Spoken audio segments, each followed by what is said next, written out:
waxa uu kamid yahay dalalka sida weyn ugu tiirsan gaaska dabiiciga ah ee Ruushka ayadoo dalalka reer galbeedku ay doonayaan inay arrintaasi adkeeyaan ayaa waxa uu sanad walba ka helaa gaas dabiici ah oo gaaraya 29 bilyan oo cubic meters taasoo ka dhigan in 40% in ka badan gaaskiisa uu ka soo dhoofsan jiray dalkaasi ma laha nuclearka laga dhaliyo gaaska dabiiciga sidoo kalena korontadiisu ma aha mid ay inta badan biyaha ku suubiyaan laakiin se waxay ka helaan gaaska dabiiciga raqiiska ah dalalka reer galbeedka ayaa si aad u doondoonaya inay jilbaha dhulka ugu xidhaan dalkaasi hase yeeshee go'aan kale oo u eeg dalalka reer Yurub mar kale ay hungoobeen ayaa wuxuu ka dhacay magaalada Vienna ee dalka Austria saraakiil ka socota dalalka loo yaqaan dalalka ururka dhoofinta petroolka the Organization of Petroleum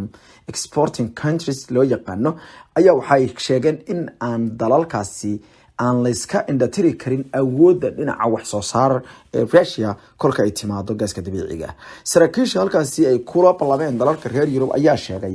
in la dhumi doono 7 milyan oo foosto oo maalinle ah taasoo Ruushka uu soo saaro hadii suuqa laga riixo waxaana sheegeen inaysan taa bedeli doonin madaxa guud ama xogayaha guud ee ururkaasi Maxamed Barkindo ayaa waxa uu sheegay in gabi ahaanba ay tahay arrintaasi arrin iska markaasi macaangegnimo ah hadii la isku dayo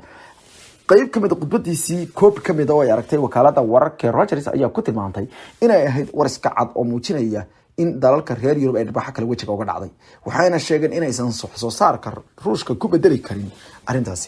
doosha qara arrintaas kortaagis ay u baahan tahay arrintaas waxa weeye dalalkan gaar ahaan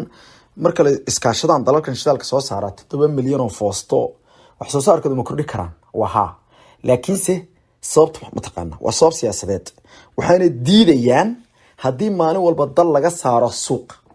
suuqa shidaalku koota ahaa waayo oo maalin walba dal laga saaro in maritola mid kale laga saari karo Sacuudiga laga saari karo sidaa daraadeed waxaa ka jira heshiis afjaaq ah ayaa u dhaxeeya oo ah inaan arrimahaas oo kale la sugu heeliyo wixii waa ganacsato waa sharaa'ig wadamada markaan oo kale shirkada ay u shaqaysanayaan marka ma yeelayaan mana asmacayaan inay shidaalka soo saarista kordhiyaan marka laba ay noqonaysaa dalalka reer Yurub inay foostadii shidaalka ay $300 siistaan waliba iyadoon sifaysnayn iyo inay Ruushka ay la xajoodaan taasoo jirta ayaa hogaamiyihii ugu horeeyay reer galbeeda oo noqday hogaamiyaha dalkan lagu shiray Austria inuu la kulmo madaxweyne Putin kaasoo kula kulmay magaalada Moscow wuxuuna ugu baaqay in dagaalka la joojiyo hogaamiyahaas oo leeyahay Karl Nehammer waxa uu ugu baaqay dhigiisa dalkaasi in ay dagaalku uu yahay mid ay ka dhalan karto dambiyo dagaal sidaa daraadeedna la joojiyo iyaga oo ku wada hadlayay magaalada caasimadda ee Moscow waxa uu sheegay Nehammer inay muhiimadu ay tahay in uu arko in dalal badan ay nabad raadinayaan taasi waxaa sidoo kale loo qaatay inuu hogaamiyahaasi uu farriin dalalka reer galbeedka oo iyagu khaati ka taagan dagaalkaasi si loo joojin lahaana doonaya ay markaasi u farriin ka siday dowladda dalka Russia saas oo ay tahay waxa ay wali sii wada ayaa la yiri in ay ciidamadeedii ugu badnaa ay keento bariga dalkaasi sidaas waxa sheegaya fayaanka aqalka Pentagon ee dalka Mareykanka waxda gaashaandhigga oo ah John Kirby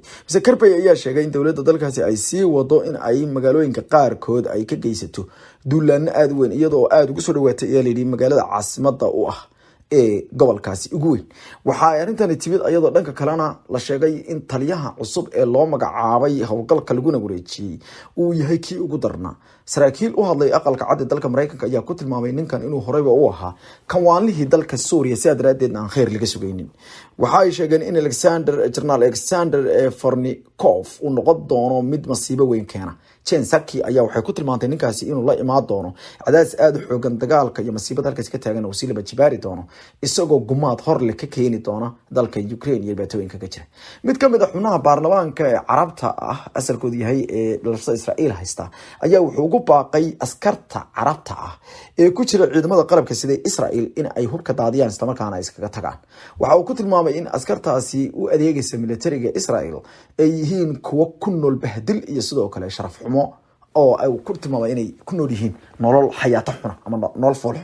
waxa uu yiri dhalinyarada Carabta ah ee ayaga oo waalidkood isku raaceen in lagu daro liiska inay u adeegaan waxa loogu yeeray ciidanka ammaanka waa idii sharaf dhac ayuu yiri idinku u adeegaya ama la shaqaysanaya ayuu yiri gumeystayaal iyo qabsadayaal ninkan waa xubin kamid ah ururka Knessetka waxaana magaciisa la yiraahdaa Ayman Oda oo maqliyo muuqaal ka soo duubay bariga magaalada Qudus ee barakaysan ayaa waxa uu sheegay in uu ku sugan yahay duleedka marinka loo yaqaano markaasi geedka Dimashq ama albaabka Dimashq waxa uu yiri waan ogahay awalba naf mayda lahayn oo ciidan badan ma ayda hayn boqolkiiba hal ama boqolkiiba dhibic hal baad ka tihiin ayuu yidhi ciidan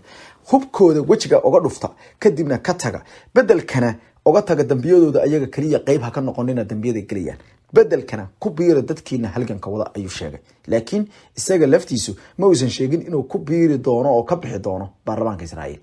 taas oo iyadana dood kale noqon karta haddii la isweydiiyo safaaradda Soomaalida ee magaalada Rome ee dalka Talyaaniga ayaa la sheegay in uu ka jiro muran xoogan kadib markii goorsii horeysay la sheegay in dawladda gaar ahaan wasaaradda arrimaha dibadda Soomaaliya ay u yeedhay safiirkeedii halkaas Cabdiraxmaan Sheekh Ciise Mr. Sheekh Ciise ayaa la sheegay in uu iska dhaga maray dalab dawladda Soomaaliya gaar ahaan wasaaradda arrimaha dibadda ay ugu dalabtay inuu sida ugu dhaqsaha badan u soo noqdo waxaana goorsii horeysay dawladdu ay u magacowday Axmed Cabdiraxmaan Sheekh Nuur inuu noqdo kusimaha safiirka kaasoo laga soo bedelay magaalada Lusaka ee dalka Zambia Mr. Ciise ayaa la sheegay inuu ku dooday in haddii isaga la bedelayo ay ahayd in qof safaaradda ka shaqeeya gudaheeda oo dadka safaaradda jooga kamid ah lagu bedelo balse aan isan hayn kor lagaga keeno qof kale hase yeeshee inta laga yaqaano curfiga diblomaasiyadda ayaysan taasi isaga shaqadiisa hayn go'aankan waxa iska leh wasaaradda arrimaha dibadda dhanka kale waxaa jirta warqad ay dirtay wasaaradda arrimaha dibadda oo ku taariikhaysneed 24 bishii hore ee Maars oo loo diray dawladda dalka Talyaaniga taasoo lagaga codsanayo in ay dawladda Talyaanigu ay la shaqeyso ambassadorka cusub isla markaana ay siiso waxyaalaha uu u baahan yahay wasaaradda arrimaha dibadda dalka Talyaaniga ayaa sheegtay in ay soo dhaweyd doonto balse wararka ayaa sheegaya in markii safiirka cusub isku dayay in dhismaha safaaradda galo loo diiday isla markaana shaqaalaha safaaradda oo dhan oo la safan wadaadka hore ay markaasi diideen inuu gudaha u galo dawladda Saudi Arabia waxa ay bilowday barnaamijka afrinta oo ay ka bilowday dalal badan oo caalam islaami kamid ah oo ay ku jirto Jamhuuriyadda Federaalka Soomaaliya waxaa sidoo kale kamid ah Djibouti Indonesia dalal kale oo caalamka islaamka kamid ah iyadoo barnaamijka afriska ay wado shirkadda loo yaqaano Call and Guardians waxa loo yaqaanaa barnaamijkeeda dhinaca afrinta ayaa waxa ay gaadhay Djibouti Soomaaliya iyo sidoo kale qoysas kale oo ay u geeyeen cuntooyin sidoo kale waxay qaybisay madxafka Quraanka Kariimka oo ay ka qaybisay ilaa iyo 94 dal oo si isku mid ah loo gaarsiiyay cuntooyinka iyo kutubta si kastaba ha noqotee gorsii ayaa la arkay iyadoo dadka la gaarsiiyay cuntooyinka ay kamid yihiin dadka muslimiinta oo ku dhaqan magaalada Pristina ee dalka Kosovo iyo sidoo kale Bangladesh iyo magaalooyin kale Suudaan ayaa kamid ah dalalka kale Sacuudigu dhawaan u gaarsiiyay cuntooyinka Sacuudiga ayaa dhawaan soo rogay qorshe ka duwan kii hore ee sadaqada lagu bixi jiray waxaana gabi ahaanba mamnuuceen waxay ugu yeereen in ay noqon doonto ayaa la yiri sidii hore oo dad ay iska maamulo doonaan shakhsiyaadka laakiin waxay sameeyeen barnaamij loo yaqaano ihsaan waxaana dhawaan 13 milyan oo dollar oo qaaraan ku shubay labada nin ee talada dalka u kala sareeya is dhalay boqor Salmaan bin Abdul Aziz iyo